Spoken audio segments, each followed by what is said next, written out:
Is this, oh, yeah, I think they start now. Great.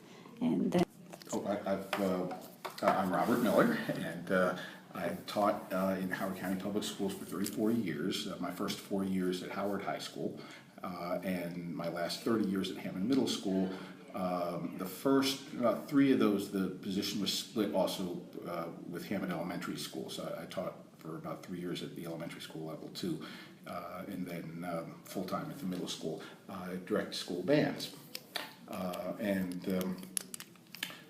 I had, they offered the early retirement option at the end of the year before last, so I should say, well, I decided to go ahead and take that because it's the first time they did that in 20 years, and it gave me the opportunity to run for school board, which is something I've been thinking about for a long time. I have 2 children. They're not really children anymore. I have a 24-year-old daughter who went, she's presently the band and strings teacher at Stevens Forest Elementary School, and my son is 20 years old. He will be a junior at the University of Maryland College Park. My daughter also graduated from College Park, and they will. And they both went to Bryant Woods Elementary School, Wild Lake Middle School, and Wild Lake High School. So I have some parent perspective also.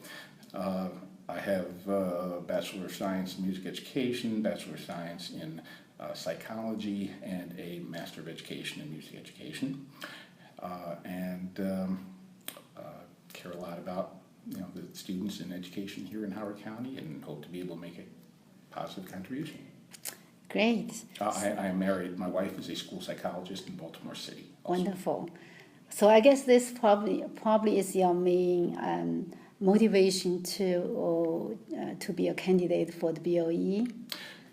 Yes, as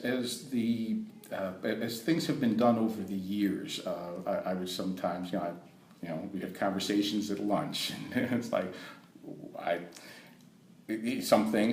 think in general it's a great county and a great school system, but we have, I think, a lot of room for improvement. So like I sometimes say, we do our stupid things here in Howard County. I don't think we do as many stupid things as a lot of other places do, but we still have some room for improvement. So as I've seen, a lot of things over the years be acted upon at the Board of Education level, sometimes I've thought, no, you don't understand what this is going to do to the teachers and the students, or when just a lot of fads. It seems like every year or two some new fad comes along and wastes a lot of time, and then they figure out eventually that it was not a good idea and they get rid of it, but meanwhile it's turned things upside down. And I would like to see someone from the teacher's perspective in our county that's kind of been here beyond the board,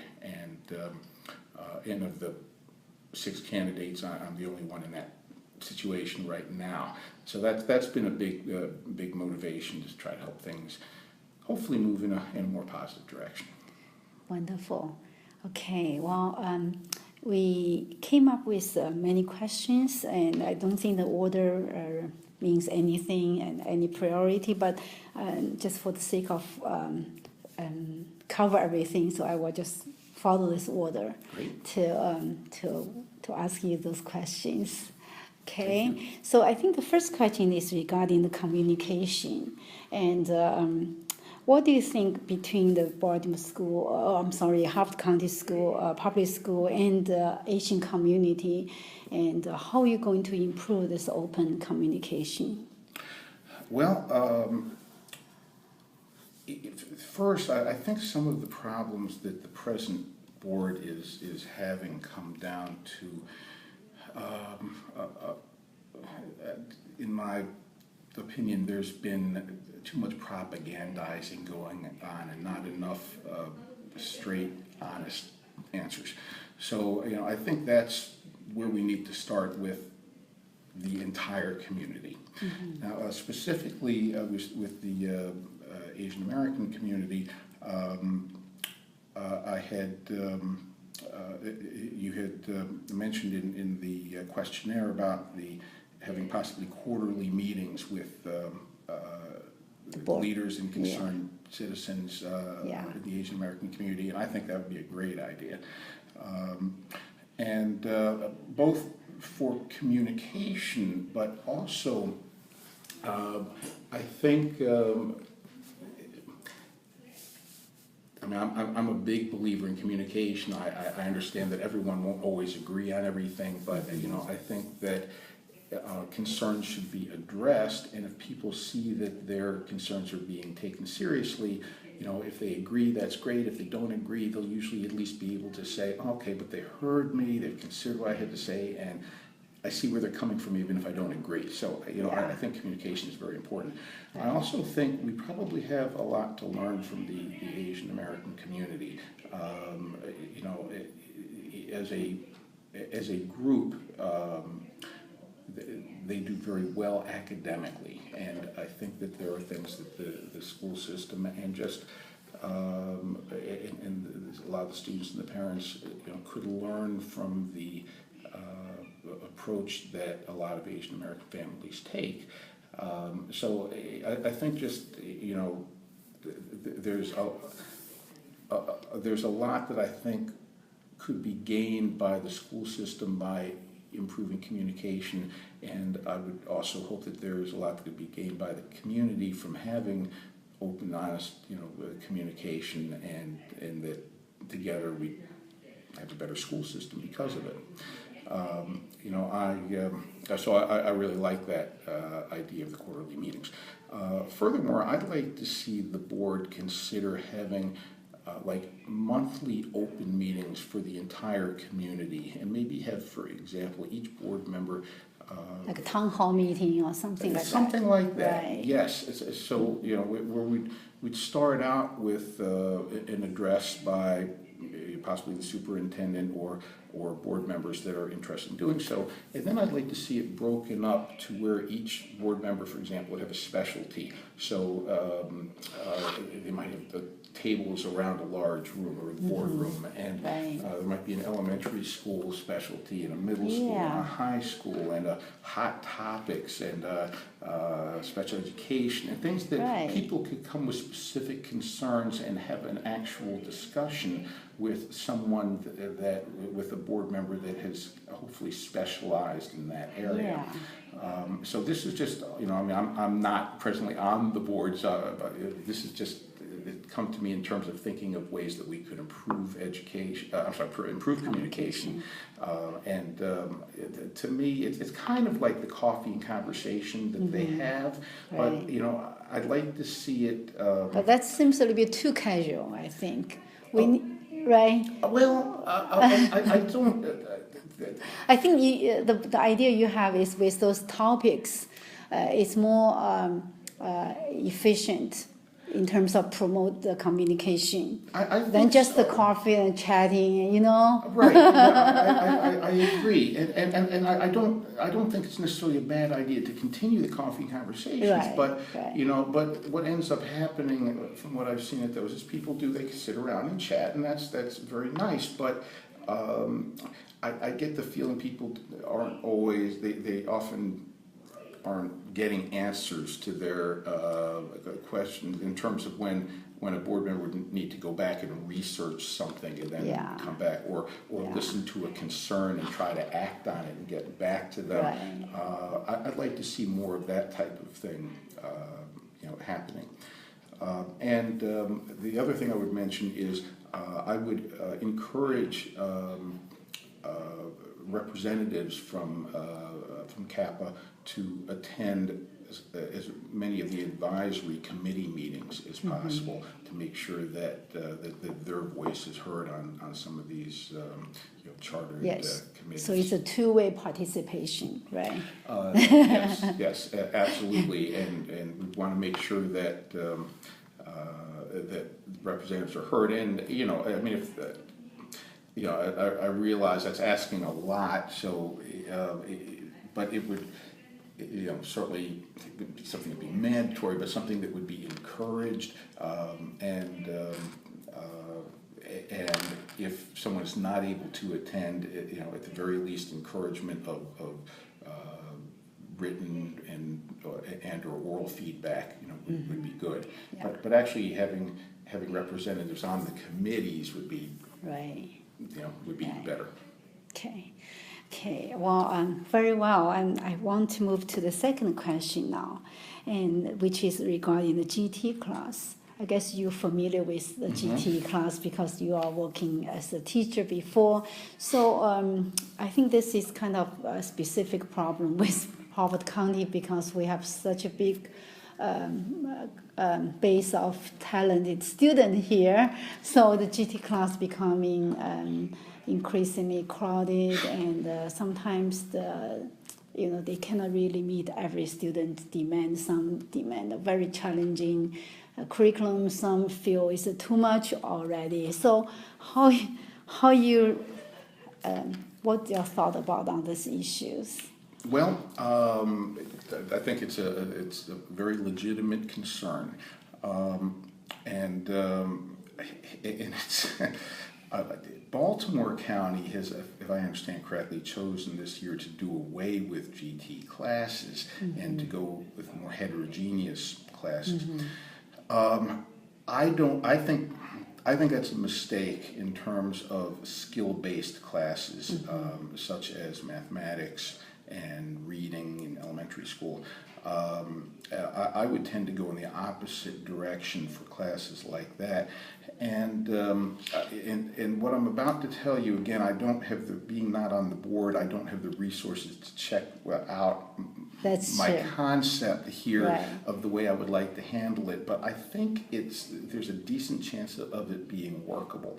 And that would be, this would be in classes like math, reading, and world language, if it is offered at the elementary level, where they're very skill-based. I mean, to me, if you put somebody in, in Baltimore County, I think they're trying to do it to give students who may not otherwise have the opportunity to be challenged, more of those opportunities. And that's a good thing, but I still think that there can be the ability to move students up and down when the light bulb goes off, and and they start getting it, then to be able to move them to a more challenging situation, or if they're getting tutoring or help at home or something like that. I think that there should be that kind of, I'll use the term osmosis between levels when students can handle it, but I think that we do everyone a favor if we are grouping them more with where their a particular ability level at that time is. I don't think we're doing a favor to a student that in math, for example, who's on the second grade level by putting him in who happens to be in fourth grade and having him do or her do fourth grade math. I would like to see leveled classes in math, reading, and if offered world language. So, for example, by doing this, I think that it would be more efficient because the students won't be as spread out ability-wise. So I think, for example, if you take, say, first grade level, and 1 year we could do what now would be maybe taking a student up through, say, level 2.2 or 2.3, in each year. So we could have, say, the grade equivalent of 1 to 2.2, and then 2.3 to 3.5, and 3.6 to 4.8, et cetera, so that at the upper grades you're getting into 6th and 7th grade level work for the students that are in 5th grade, so it kind of acts as a GT level class.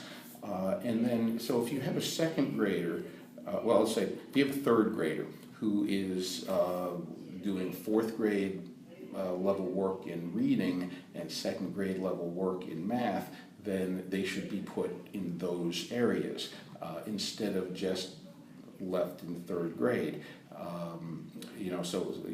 To allow students to be challenged when appropriate, but working with whatever their appropriate level is. Now, in the other classes where it's not quite so skill-based, then everybody could be mixed together, and then the heterogeneous situation would apply more, and that's where the students would tend to get, maybe the lower students would tend to get challenged more, and maybe the students that are doing better can be doing things either enrichment-wise or possibly even helping other students can be it's something that would be helpful to them in terms of reinforcing their learning. So basically in the elementary schools, I'd like to see more leveled. So not necessarily GT, but a different level. So student will have choice and the student will have the chance to be placed at different level. Right, in those kind of skill-based classes, exactly. And like I say, they can move between them. And then the GT in elementary school, the GT classes would be used for enrichment for students that are interested and willing, with teacher approval, to be to go beyond what they're doing in their regular classes. So it's somewhat of a different concept. It's a little more of what is used in the GT enrichment in middle school, and it's done some in elementary school too. But that would be more where the GT comes from, but the GT would kind of be built in to the leveling system. I don't think it would be a bad idea to change the name of GT also, maybe advanced or something such as that, because there are some students in those classes that are some may consider particularly gifted or particularly talented. There are others that are doing just fine because they work really hard, even though they may not be considered, and then there are other students that may be very gifted or very talented that aren't doing the work. They're not working hard, right? They're not doing the work. For what that's worth. I do think that there also should be a GT level for extremely high achievers. Like there are sometimes have been at schools some very accelerated math classes for students that are, for example, taking algebra in 6th grade instead of 7th grade that can really handle it. That would be another area for it. In middle and high school, I'd like to see more levels, again, for that same kind of reason, so the instruction is more appropriate. So you have your GT, your honors, and your standard levels, at least. And I think the tendency has been to kind of, in addition to the AP classes, of course, I think tendency has been to move a little away from that towards heterogeneous grouping, and I kind of feel that for skill-based courses, it would be better to have the instruction geared where students are capable and willing to do the work at that appropriate level. I think that it'd probably be a good idea to have clear explanations of what the course expectations signed by students and parents before signing up for the course. I think a lot of students think, oh, I'm going to take, I'm going to take this course. I was told I could do it. I'm going to do it without really knowing what's going to be expected of them. And I think if both parents and students are pretty clear on that, I think that would be helpful as they make their choices. That's true. Do you think with your ideas, is that going to be need a lot of additional resource to do that in terms of have more levels available for students? I don't think, well, right now, the resources, we're not dealing with it in here with a lot of extra resources by any means. We're just kind of cutting back. That's true. So at this point, my concept is within the resources they have. Within the resource, so there is some, It would depend even on, I mean, on the populations of schools in terms of the academic levels that tend to be more predominant in one school or another, and it would also depend on school population. Right. So a larger school Right. could handle more different levels than a smaller school. So That's true. it's not necessarily a perfect situation. If funding came back more easily, then it might be able to be easier to equalize it. But no, my concept is to be able to do something like this within the same kind of funding mechanism that, that presently exists. Okay. Well, the next question actually is related to the same aspect. It's just regarding how to help students, but it's on more towards to the student who may be behind, not really in the GT level or gifted talent level. So to those students, what do you think? And like, how can we help students who may behind classes, behind their peers? Do you have any specific ideas? Well, yes, and some of them relate to what I was just talking about. Yeah, So, I think your level actually help different type of student.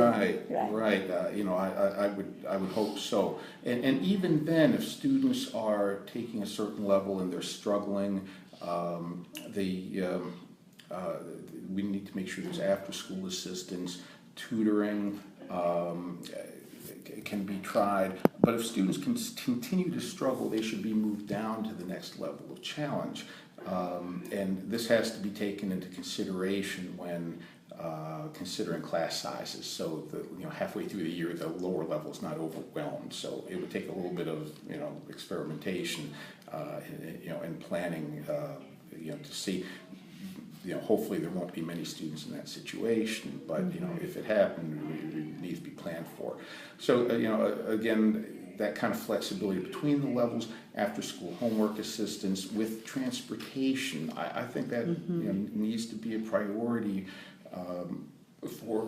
and I think a good start has been made by John Weinstein's program, our county council person, but that's only in a relatively small percentage of our schools. It would be nice to see that grow, and I would, not be opposed to having the school system, play a big role in making sure that that's a possibility for students at every school.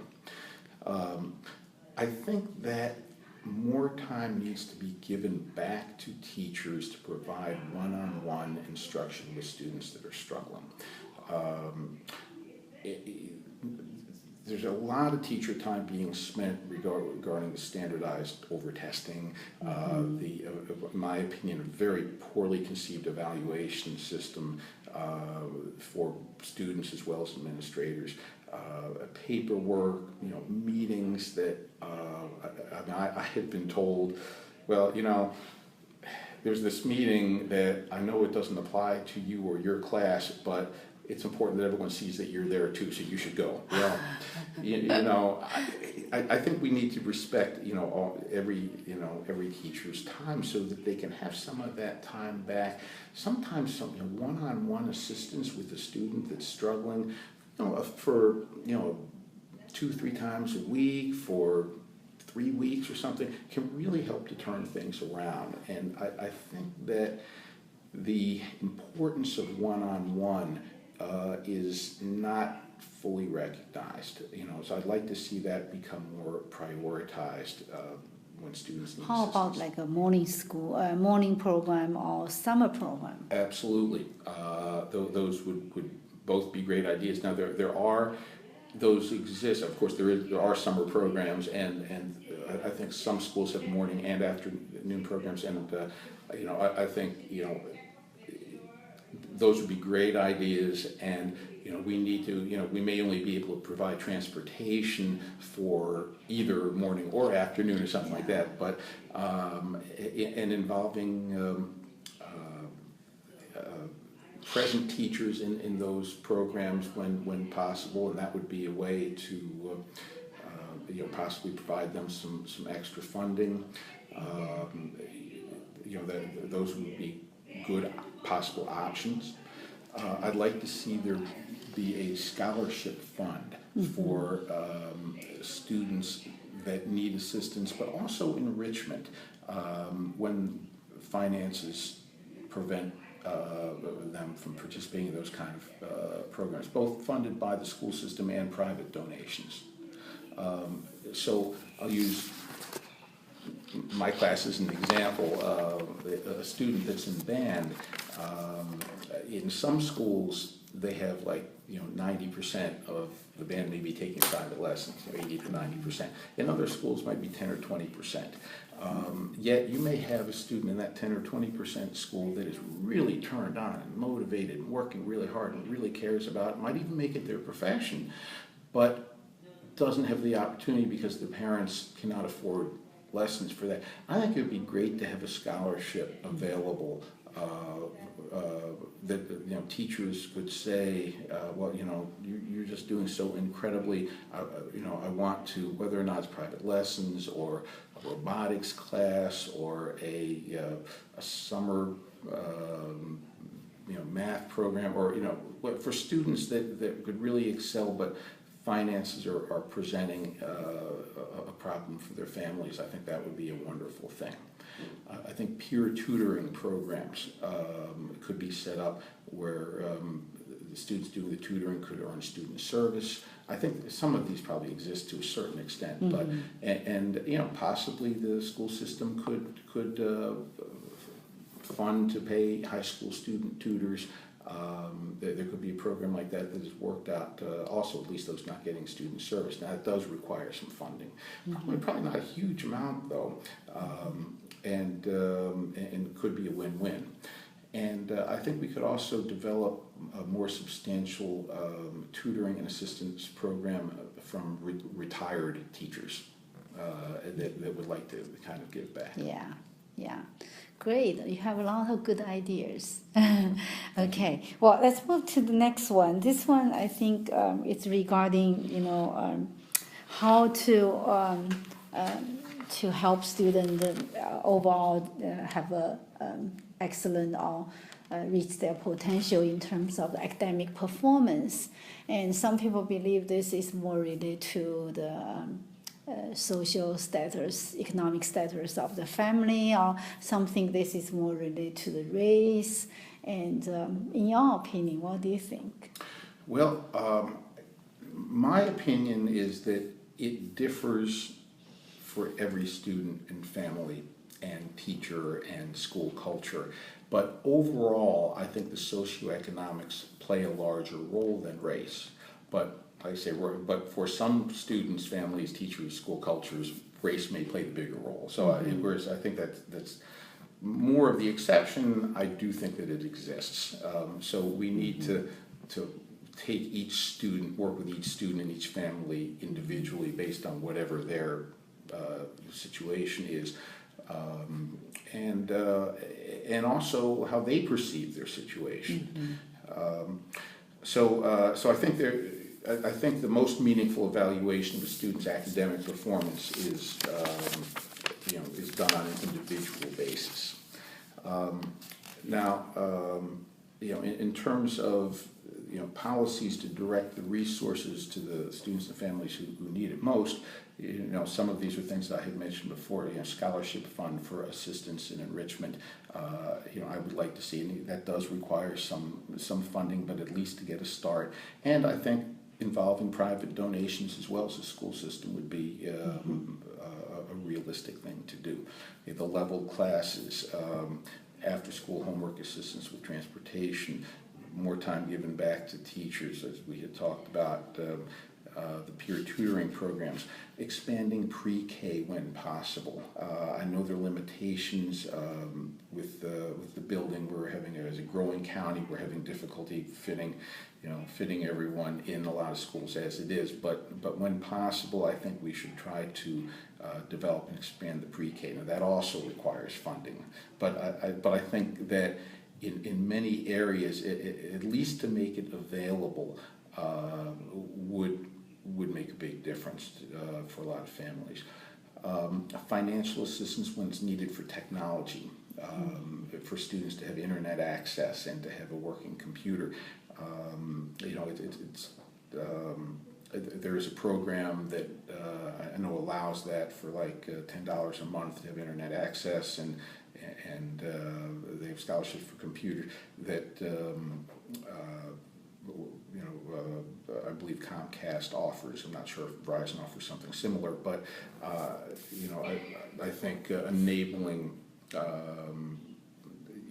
students that need even assistance with that. We have to make sure that students have access to the internet, at least at a certain level. There's so much information that's available that otherwise they would have difficulty getting, as well as other skill practice and things that can be done. The more, again, the retiree tutoring and assistance program development, evaluating programs provided by PTAs that are in some schools to see if the school system should provide them in all schools. Some people have said that certain schools in more well-to-do areas are able to offer their students activities or equipment or something that may not be available at schools that don't have the means. And I think that that needs to be evaluated. Some of those things may be nice, but not really make a big difference educationally. Some of them may make a big difference educationally, and the ones that are just kind of nice but not that important, okay, every school and situation is different, but the ones that are really going to make a difference educationally for a student, we need to try to make sure that those opportunities are at all the schools. Okay, I think I will stop now and just broken the recording.